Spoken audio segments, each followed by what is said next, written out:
Where did you?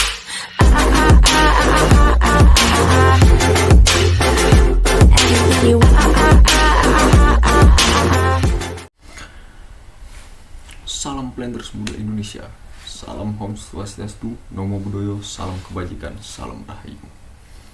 Baiklah, selamat malam dan salam sejahtera untuk kita semuanya.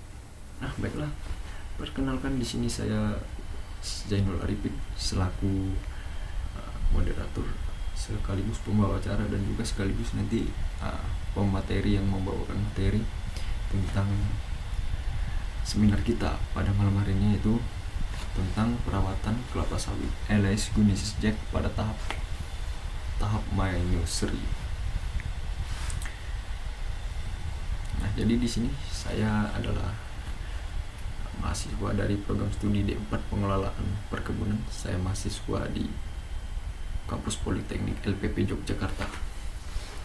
Yang sama-sama kita hormati Mbak Ria Aprilia selaku dosen pengampu mata kuliah manajemen dan kepemimpinan di Kampus Politeknik LPP Yogyakarta. Dan juga yang sama-sama kita hormati Bapak Direktur Politeknik LPP Yogyakarta beserta para staf dan jajarannya. Dan yang saya selalu banggakan yaitu teman-teman saya yang selalu berbahagia dimanapun kita berada. Tidak lupa juga salawat dan salam kita panjatkan atas kehadiran Allah Subhanahu wa Ta'ala, karena berkat limpahan rahmat dan hidayahnya kita dapat berkumpul walaupun tidak bertatap muka secara langsung, tapi kita bersyukur masih bisa bertemu, tidak bertemu, kita masih bisa berkumpul lah pada malam hari ini, yaitu dalam kegiatan seminar perawatan kelapa sawit pada tahap pembibitan manusri melalui Zoom meeting. Jadi tidak lupa juga salawat dan salam kita panjatkan kepada junjungan besar kita Nabi Muhammad SAW dengan melafazkan Allahumma sholli ala sayyidina Muhammad wa ala ali sayyidina Muhammad. Semoga kelak kita mendapatkan syafaatnya di yaumil akhir. Amin amin ya rabbal alamin. Nah, baiklah teman-teman. Di sini saya selaku moderator dan karena juga saya selaku pembawa penyampaian materi pada seminar kali ini, jadi langsung saja kita ke kegiatan inti kita, yaitu penyampaian materi tentang pengenalan perawatan kelapa sawit alias Guinness Jack pada tahap pembibitan di manusri. Nah, kita lihat pada slide yang pertama, yaitu perawatan kelapa sawit alias Guinness Jack pada tahap manusri. Nah, jadi kalau sudah pembicaraan namanya perawatan, tidak jelas kita identik dengan yang namanya pasti bersih-bersih ataupun pengendalian dan sebagainya lah. Nah, kalau kita berbicara soal manusri, nah saya jelaskan sedikit. Kalau manusri ini yaitu pembibitan pada kelapa sawit itu di step kedua. Nah, jadi ada dua step pada pembibitan kelapa sawit. Yang pertama yaitu pre-nursery dari umur 1 bulan, dari kecambah 1 bulan hingga ke 3 bulan. Nah, dari 4 bulan ke 12 bulannya itu disebut dengan manusri. Seperti itu teman-teman. Lanjut kita ke slide selanjutnya. Nah, pengenalan sudah. Oke. Kegiatan prakarya ini dilakukan pada 6 Oktober 2023. Nah, 14 Desember 2003 di PT Salim Informas Pratama Tbk di Kayangan Estate Divisi 1 Area 2, itu di Balam Sampurna, teman-teman, kilometer 37. Nah, itu berada di Kabupaten Rokan Hilir, terkhususnya di Provinsi Riau, daerah asal saya gitu. Nah, jadi kita lanjut ke slide selanjutnya, itu kita singgung sedikit soal sejarah PT Salim ini. Nah, PT Salim Informas Pratama ini merupakan perusahaan Indofood sukses makmur yang bergerak dalam bidang agribisnis, terutama di bidang pengelolaan kelapa sawit. Nah, jadi PT Salim Informas Pratama Tbk ini yaitu PT swasta terbuka, yaitu dulu sempat menduduki PT swasta terbesar nomor 3 di Indonesia itu sekitar 2013 sampai dengan 2017 19.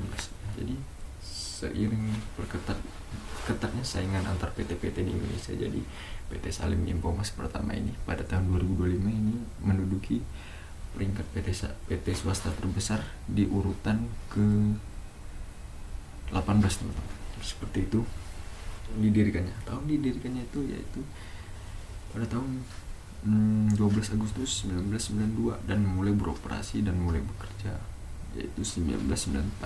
Nah, sedikit pemilik PT Salim Informas Pratama Tbk ini yang dinamakan dengan Bapak Antoni Salim.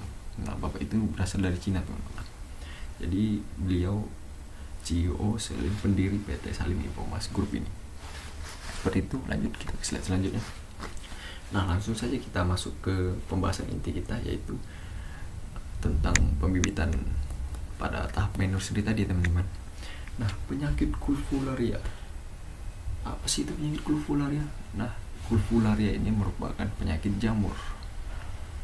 Nah, penyakit jamur yang menyerang pada area pucuk daun, pada daun juga sih. Nah, pada daun yang masih kuncup ataupun belum terbuka lebar. Jadi seperti itu. Ciri-ciri penyakit kulfularia. Nah, ciri-cirinya antara lain itu adanya bercak coklat dan tampak menekuk seperti kayak seperti tersengat sinar matahari, begitu, teman-teman. Jadi ciri-cirinya itu yaitu daerah daun sekitarnya itu menekuk dan berwarna kuning. Lalu di daerah pusatnya itu terdapat bercak-bercak kuning. Itu, teman-teman. Selanjutnya, alat dan bahan dalam pengendalian jamur kulfularia ini antara lain adalah antrakol. Nah, antrakol ini yaitu fungisida untuk khusus membasmi jamur, teman-teman. Sedikit saya jelaskan bahwasanya antrakol ini bukan untuk pengobatan, jadi lebih tepatnya untuk pencegahan sebelum parah, gitu, teman-teman. Jadi jika pohon sawit ini sudah parah terkenanya, sudah hampir gersang lah gitu, teman-teman, sudah bergosong, udah bercak coklatnya sudah merata, dia tidak bisa lagi mau sebanyak apapun diberikan antrakol, maka tidak ada fungsi apapun, malah akan menyebabkan kematian. Nah, jadi lebih tepatnya antrakol ini digunakan sebagai pencegah, bukan pengobat. Seperti itu, teman-teman. Selanjutnya ada mantap. Nah, mantap ini yaitu perekat, dia berbentuk cairan juga, teman-teman, seperti racun antrakol tadi. Fungsinya yaitu untuk merekatkan si racun tadi supaya tidak mudah hilang efeknya gitu, efek kimianya. Jadi walaupun dia terkena paparan sinar matahari, terkena hujan dan dia tetap lengket pada area daun itu, teman-teman. Selanjutnya ada sprayer. Nah, sprayer ini sudah tidak asing lagi telinga kita, kan? Sprayer atau dengan kata lainnya yaitu cap, berarti alat untuk menyemprotkan racun pada komoditas tanaman lainnya pun, ya tidak hanya pada kelapa sawit saja, teman-teman. Oke, kita lanjut ke slide selanjutnya. Nah, di sini ada penyemprotan gulma. Nah, gulma ini ya jelas rumput ya, teman-teman, bukan tanaman terong atau tanaman toge, rumput, tanaman pengganggu lah gitu sekilas. Pengelihan gulma di nursery menggunakan sistem CMIS dan juga menggunakan sistem manual. Nah, sistem CMIS ini apa, teman-teman? Jadi sistem CMIS ini yaitu sistem yang menggunakan bahan kimia. Jadi tidak ada unsur fisik kita di situ. Menggunakan bahan kimia untuk mengendalikan gulma tersebut. Jadi ya seperti racun, fungisida, herbisida dan sebagainya lah, teman-teman. Selanjutnya menggunakan cara manual.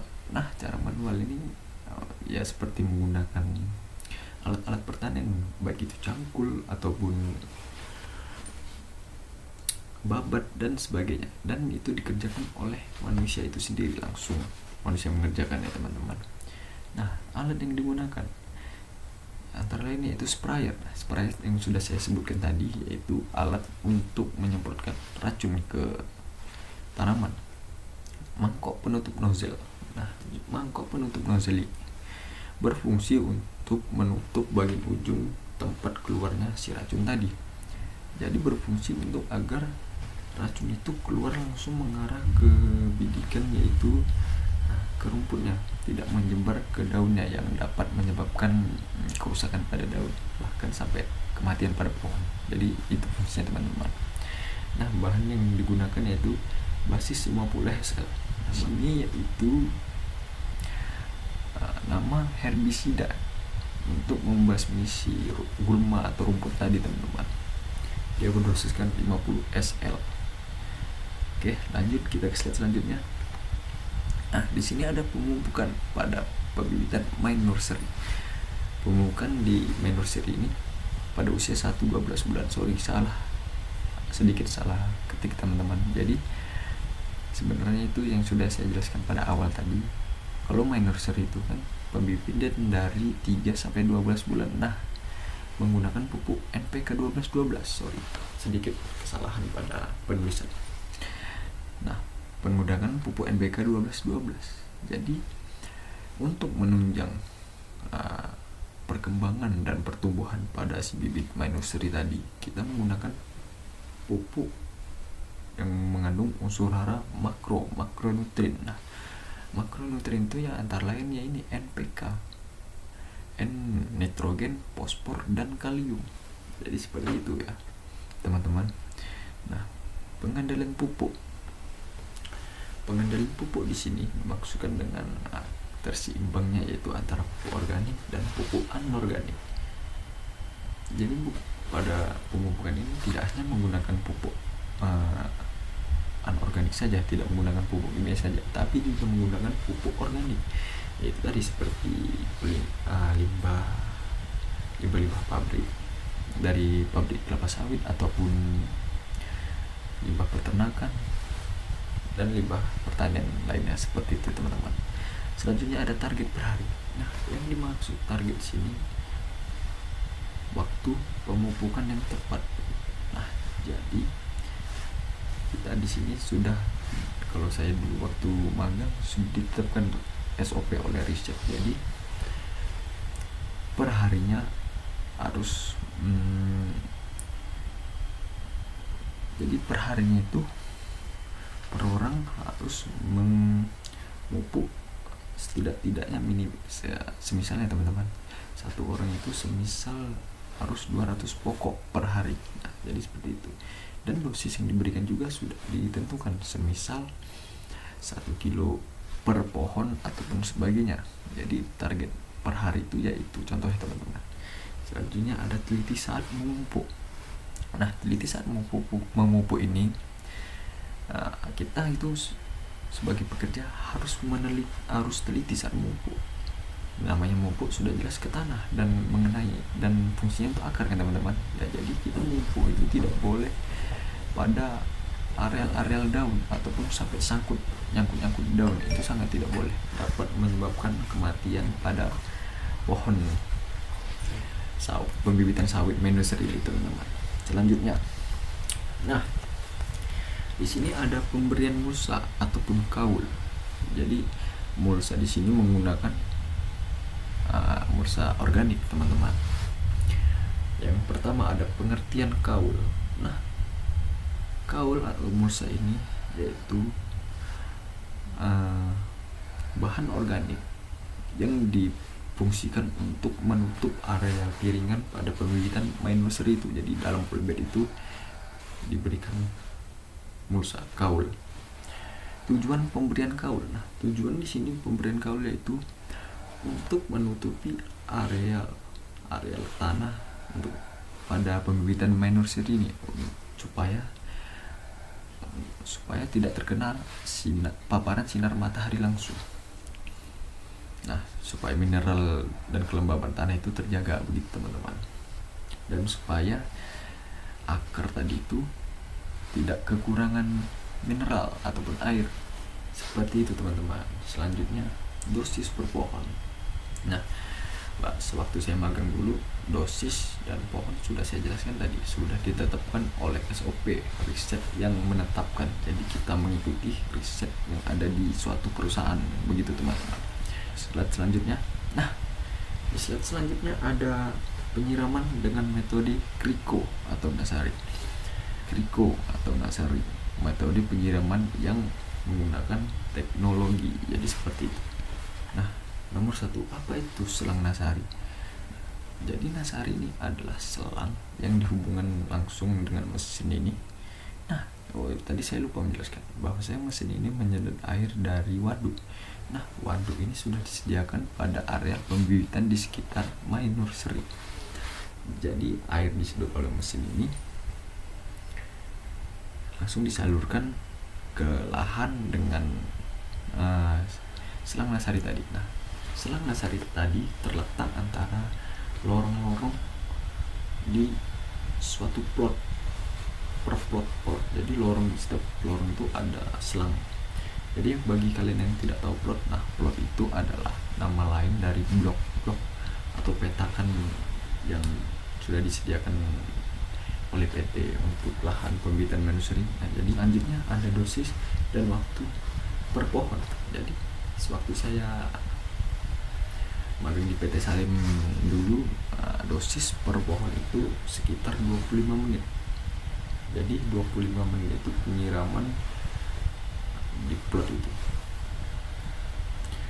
Mengapa tidak sekaligus semua?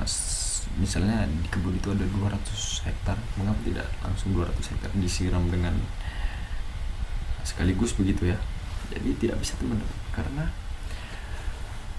mesin yang sebesar ini tidak mungkin sanggup untuk menyirami 200 hektar itu secara sekaligus. Itu sangat susah, bahkan akan memakan waktu yang cukup lama gitu teman-teman. Jika mau efisiensinya, maka menambahkan mesin lagi untuk melakukan penyiraman.